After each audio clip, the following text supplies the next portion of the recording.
Hello, it's 9 p.m. in RTD's time to English New Edition. For tonight headlines, we have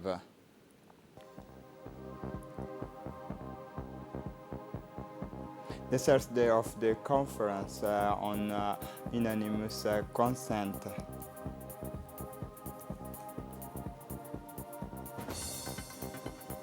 For the international scene, a crucial election to end 10 years of chaos in Libya. Welcome to our newsroom. The Mawlid of the late Fadun Ahmed Abane, the wife of the late Mahmoud Harbi Farah, will be held tomorrow behind the hospital of the Coast Guard on the vacant lot in front of Brico Discount.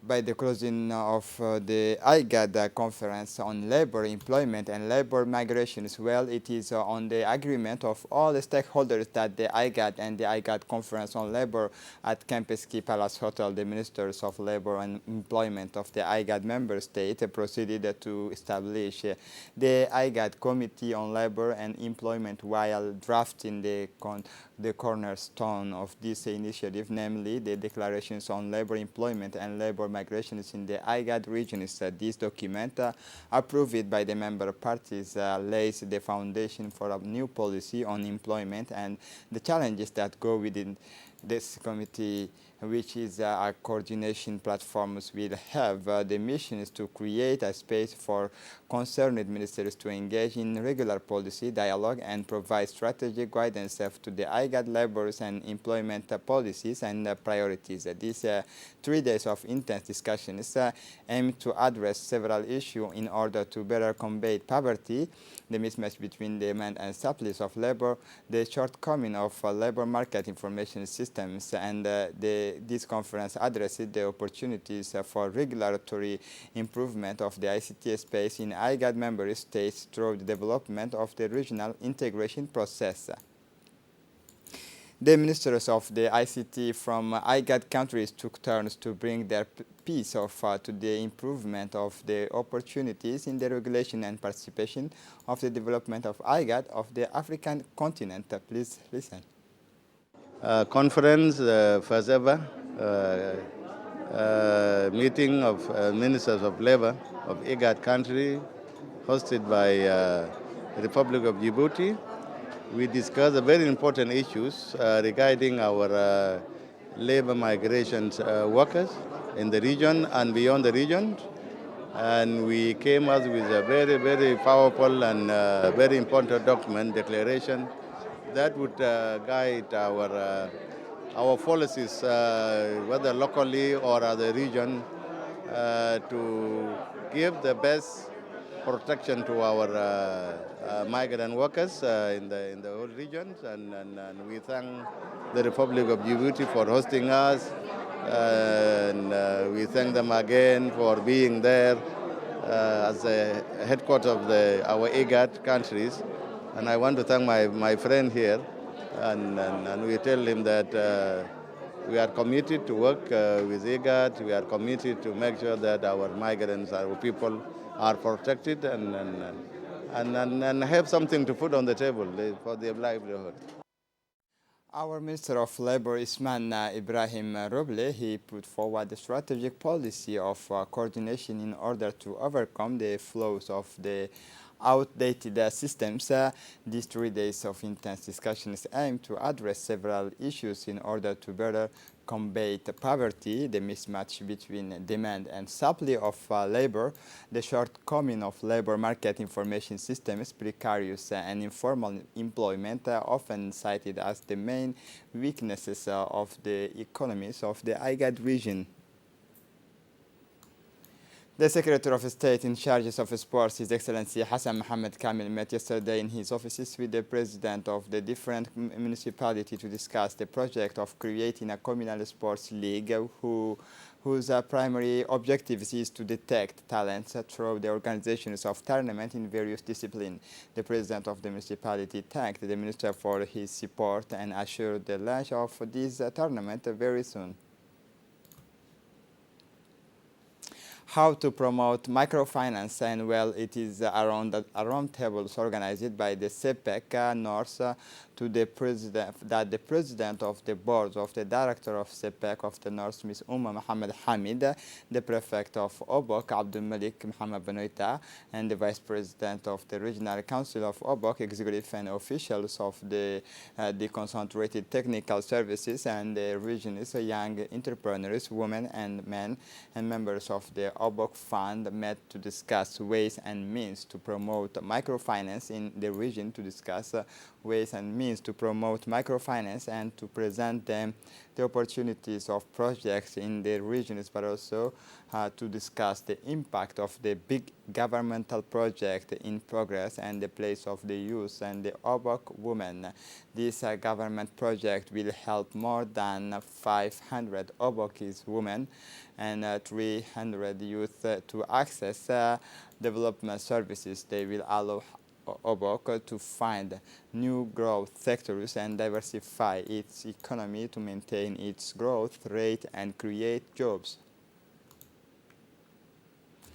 In a word, the president of the board of the director of CPEC North, Mohammed Hamid, recalled that the performance of the North Cash more than 250 million volumes of loan granted since its inception and 30 million savings collected to date. She did not fail to address also the various projects launched by the government through the support of various partners, namely the Pitch project.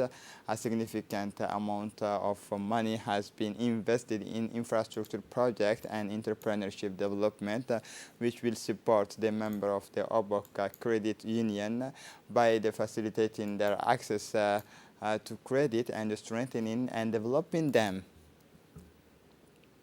The seizure of a large quantity of smuggled cat in Ali Sabih, the armed forces via the Gendarmerie Brigade and the police detachment of Ali Sabih, in close collaboration with the Customs Brigade of Ali Sabih, seized a large quantity of smuggled cat. During this operation, 150 packages of cat were intercepted, representing 15,000 packages. According to the standard procedures in forces, this quantity was transmitted to the Customs Brigade and destroyed on the spot in the presence of the Deputy Chief of the Ali Sabih Customs Brigade and Ali Udun Abdallah.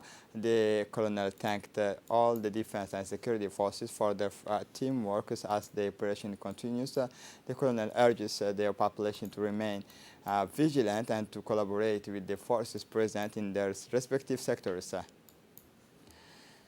And this operation is of cleaning and disinfecting of the water of Bondara in Dikhil on the sidelines of the last round of distribution of hygiene kit to households in remote localities located in the 5 regions of the interior.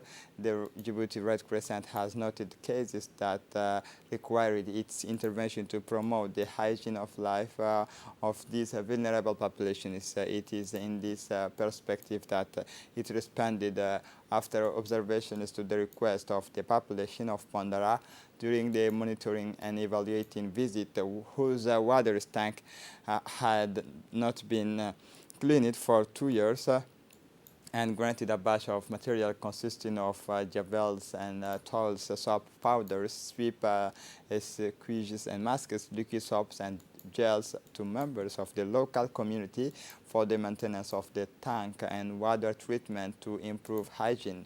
The Djibouti Red Crescent works to improve the living conditions of vulnerable populations.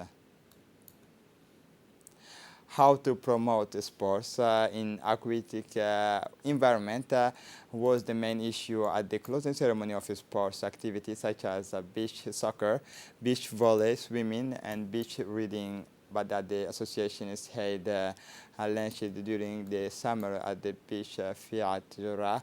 This activity had for the objectives to divert the youth from all activities of delinquency and frustrations. These days saw the participations of many personalities at the fuel of emotions and reaching fulfillment. The event was animated by the Afro folklore group Ajak, and then the winners were called to the podiums to receive awards and trophies from the hands of officials. The participation of everyone was essential to the success of our event. the region of Tajara is mourning the death yesterday mornings in Djibouti of the late Muhammad Muskulta Ali, known as Fattoita, after a brief illness born in Dora. The deceased leaves behind him a large family, including 2 widows and 5 children. The deceased religious entrepreneurs, traders active in cross-border trade, Djibouti, Ethiopia, was a respected personalities, a friend of all. We offer our sincere condolences to the family, relatives, and friends of the late Muhammad Muskulta, and pray to God to welcome him into his eternal paradise. Inna lillahi wa inna ilayhi raji'un. Another message of condolence, the late Fatuma Idle Hassan passed away on Thursday at noon at Peltier Hospital, born in 1955 in Djibouti. The deceased leaves behind her 9 children and 5 grandchildren. She was the mother of Liban Adan Gedi, who is our singers of the Young Talent 2 group of RTD, but she was also the aunt of Hamdi Hassan Idle of the TNT Canal. We present our sincere condolences to the families. May Allah welcome her in his eternal paradise. Inna lillahi wa inna ilayhi raji'un. For the international scene, in Libya, crucial elections to end 10 years of chaos. They have all come to support stability in Libya. Representative of some 30 states of international organizations were in Tripoli on Thursday after 10 years of chaos since the fall of Muammar Gaddafi and a conflict that has become internationalized. The country intends to turn the pages and organize a general election is crucial to its future. Tripoli also reiterated its refusal of foreign interferences in Libyan affairs and attempt to sow chaos in Libya. It promised that Libya would respect its human rights commitments after a year of armed conflict and divisions between East and West. A new acting government was appointed early this year under UN auspices to lead the country out of an internationalized conflict and into the crucial presidential elections on December 24, followed by a legislative vote. This is it for the news. Thanks for watching us. Have a good evening.